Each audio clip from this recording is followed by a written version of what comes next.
একটি করে 2টি পাতা, যার নাম চা পাতা। আর এই চা পাতা থেকেই বিভিন্ন রকম পদ্ধতির মাধ্যমে চা পাতা তৈরি হয়, যেই চা পাতা দিয়ে আমরা চা বানিয়ে খাই।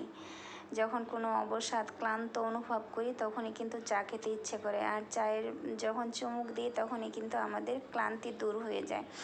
আর এই চা পাতা থেকে শুধু যে চাই তৈরি হয় তা কিন্তু না, এই যে চা পাতা দিয়ে আজকে আমরা ভর্তা বানিয়ে খাবো। এই ভর্তা বানানোটা কিভাবে তৈরি হয় ভর্তাটা, তাই আজকে আপনাদের দেখাবো। এই যে দেখেন, এখানে পেঁয়াজ, রসুন, কাঁচামরিচ, শুকনো মরিচ, লবণ, তারপর এটা চা পাতা কুচি করে নিয়েছি, আলু সিদ্ধ করে নেওয়া হয়েছে, তারপরে চানাচুর। এই চা পাতা কুচি করার পরে এটা হাত দিয়ে ডলে আরও মিহি করে নেওয়া হচ্ছে।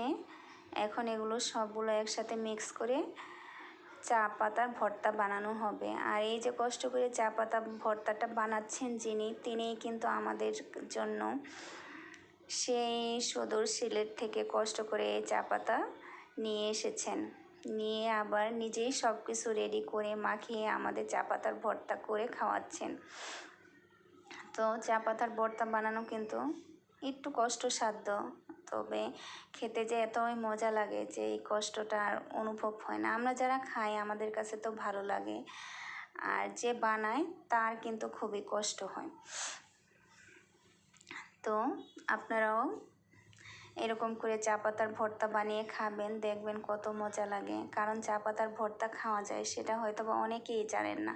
আজকে আমার ভিডিওটার মাধ্যমে অনেকে জানতে পারবেন এবং কিভাবে মাখানো হয় সেটাও শিখে নিতে পারবেন, এবং পরবর্তীতে আপনারাও বানিয়ে খাবেন, দেখবেন খুবই ইয়াম্মি।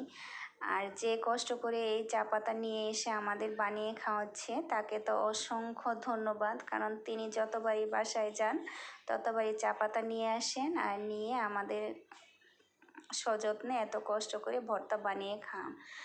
তো ভিউয়ার্স, ভালো থাকবেন আপনারা, আর আমার ভিডিওটাতে একটা লাইক, কমেন্ট এবং শেয়ার করে দিবেন। Tata, bye bye. আর তাকে তো অসংখ্য ধন্যবাদ আমাদের এই সুন্দর মজাদার খাবারটা খাওয়ানোর